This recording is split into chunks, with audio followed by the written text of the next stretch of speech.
สบายดีพี่น้องลูกหลานลาวไทยหัวใจเดียวกันเพื่อเสรีภาพและประชาธิปไตยทุกท่านยินดีต้อนรับทุกท่านเข้าสู่รายการเสียงประชาชนลาว Voice of the Lao People Welcome to everyone Bienvenue à toutes et à tous ยินดีต้อนรับทุกท่านสบายดีปีใหม่สวัสดีครับขอห้องเพลงศาสตร์ไปเลยเนาะ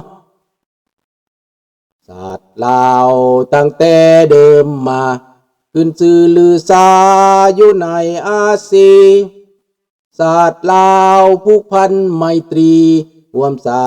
มัคคีฮักห่อหุ้มกันหักศาสตร์หักประเทศเฮาหักเจ้าปุกกิจกิสาภูมิหักความศาสนาแต่บูหันมาหักษาดินแดนบ่ให้สัตว์ใดมาล้วนหาวีรบกวนญาติแย่งสิ่งเอาใครขึ้นเขามารู้วุ่นวายสู่จนตัวตายต้านทานศัตรูสวยเสือจูเลือดเนื้อเสือเผาพื้นผู้กูเอาบรรเทากูกะทุกกันเอาขอบใจเนาะเอาเพลงดากแก้วจังหน่อยเนาะพอถึกใจทอดเนาะอันคำว่าสัตว์คนเฮาถูกคนก็หูมีเสือมีควายเป็นหมู่บางตัวก็หูแสนดีเหลือล้นตัวอย่างว่าควายเฮาเลี้ยงมันยังงูคุณของคนดึงแก่คันไทยจนตัวมองมนบอกเคยได้จมสักคำเมื่อมาเทียบใจคนเฮาบางคนก็หายไปเสียยิ่งกว่าผูงควายหวังร่ำรวยเสียจนหน้ากำตัวอย่างลาวแดงไปหลงแก้วแดงให้ความศีลธรรมจนลืมข้าวเหนียวเม็ดขาวงามลืมคำสอนองค์พระเจ้าโธ่เอ๋ยแก้วแดงใจหายเสียยิ่งกว่าสัตว์แถมยังบังอาจญาติเอาแดนดินดอนของลาวเที่ยวฆ่าเที่ยวแกงคนลาวหนีตายป้าเอือนแปลนเป่าโบราณควันเมืองเก่าทำลายเสียได้หลงคอเพื่อนลาวหลงผิดอย่าไปเสื้อฝังคำเขามีภัยหักหอมเมืองลาวยิ่งกว่าลาวนี้จะมีหรือบ่น้ำตาลาวไหลเป็นน้อยเป็นพันก็เพื่อหวังรอว่าอยากจะเห็นเมืองลาวนี้ก็สั่งตัวเพื่อคนลาวเองเนาะขอบใจหลายๆเด้อพี่น้องเด้อสบายดีสอนโมบายเนาะสบายดีข้อมูลมือสองสบายดีลุงทองสบายดีลุงโพเนาะ สบายดีปีใหม่ สบายดีปีใหม่เดี๋ยวอย่าลุงเด้อขอโทษสบายดีโอโป้เนาะคำตายทรมานเกือบเดือนจึงใจขาดคือซีเมนน้ำสาบแสงวัดองค์ตื้อเห็ดเวียซีเมนเด้อแปลกเนาะคำตายเป็นหยังจึงเผาหรือว่าเขาเผาขี่ตัวบ่ธรรมดาเขาบ่เผาคอยคิดว่าเขาต้องฝังแก้วตายมันต้องฝังเนาะแต่มันว่าไปเผา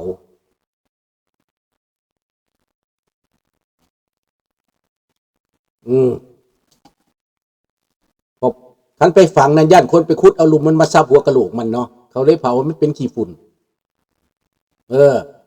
คันไปฝังดินเนี่ยย่านคนไปเหี่ยวใส่หลุมมันเด้เขาก็เลยเผาคือสิเป็นจังซั่นเนาะเจ้าสบายดีทอนเนาะพี่น้องมื้อนี้ปีใหม่ปีใหม่นี้ก็เสนอเงื่อนไขใหม่เสนอปัญหาใหม่เนาะพี่น้องเนาะเอาความคิดใหม่มาแต่งงานบ่มาแต่งงานสิบังไฟมีงานมีการอยู่ตลอดเนาะบ้านเฮาเนาะเอามวนซื่นกันปีใหม่บ่เป็นหยังเด้อลูกหลานเด้อเงื่อนไขปีใหม่นี้ในระยะปีใหม่นี้พี่น้องคนลาวทนทุกข์มาทรมานมา50 ปีแล้ว50 ปีแล้วดังนั้นพี่น้องทางออกที่ดีที่สุดของประเทศลาวนี่นะ ยุโรปเขาเจ้าก็มีทางออกที่ดีที่สุดเขาเจ้าเลือกประชาธิปไตยได้แต่ก่อนเขาเจ้าก็ทุกข์ยากเขาเจ้าอึดเขาเจ้าอยากอยู่ภายใต้ลัทธิคอมมิวนิสต์โซเวียตครอบงำอยู่ในยุโรปนั้นเอาลัทธิคอมมิวนิสต์มาเผยแผ่เอาลัทธิคอมมิวนิสต์มาปกครอง70 ปีอย่างน้อยคนยุโรปต้องทุกข์ทรมานอย่างน้อยก็40-50 ปีละไปคนยูเครนก็ทนทุกข์ทรมานบ่เห็นฟ้าบ่เห็นหมอกบ่เห็นความเจริญเอาตั้งแต่ลัทธิมากดขี่ข่มเหงสบายดีน้อยนี่แต่ว่าในที่สุดเหตุการณ์ที่เกิดขึ้นในยุโรปนั้นมีการเปลี่ยนแปลงเฮาก็เห็นทุกคนก็สิเข้าใจเนาะผู้เกิดบ่ทันก็สิเห็นในวิดีโอเห็นใน YouTube ยาลุงโพนี่เพิ่นสิเห็นว่าเขาทำลายกำแพงเบอร์ลินลงแนวใดเขาล่มระบอบลัทธิคอมมิวนิสต์ในโปแลนด์แนวใดเขาบ่ได้เฮ็ดศึกเขาบ่ได้สู้ศึกกันใดเขาต่อสู้ทางด้านความคิดเขาต่อสู้ทางด้านความคิดเขาต่อสู้ทางด้านการเมืองเขาต่อสู้ทางด้านสังคมพี่น้องเขาต่อสู้ทางด้านสังคมเพื่อมีการเปลี่ยนแปลงในยุโรปเพื่อเฮ็ดให้ชาติแต่ละชาติประเทศแต่ละประเทศนั้นได้รับความยุติธรรมได้อยู่ดีกินดีได้เปลี่ยนแปลงไปสบายดีปอบ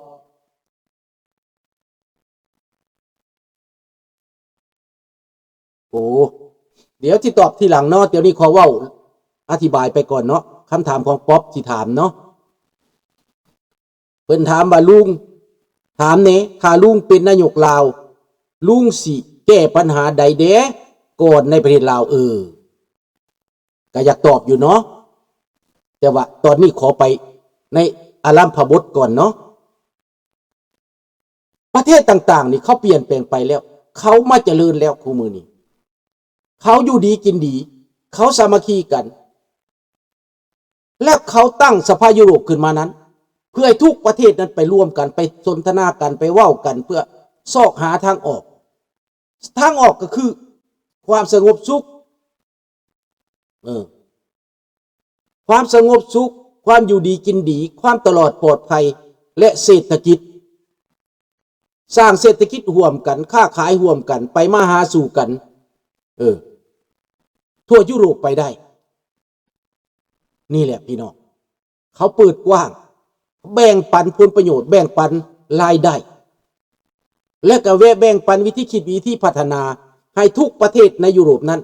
เป็นประชาธิปไตยยูเครนก็อยากเข้ายุโรปก็ต้องเฮ็ดให้เป็นประชาธิปไตยเห็นบอกนี่แหละผู้ใดก็อยากเข้ายุโรปอันนี้ต้นเหตุที่เฮาอยากบอกว่าเขาเคยเป็นคอมมิวนิสต์มาก่อน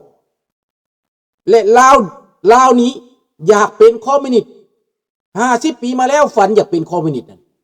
มันเป็นบ่ได้เพราะเศรษฐกิจตัวเองก็บ่ดีผลิตหยังก็บ่เป็นความรู้ก็บ่มีเศรษฐกิจก็บ่มีแต่ความฝันลมๆแรงๆของบักทองรุ่นของบักสอนใสของบักไก่สอนของบักสุพรรณวงศ์ของบักหนูหักของบักจุมลีของบักคำไต่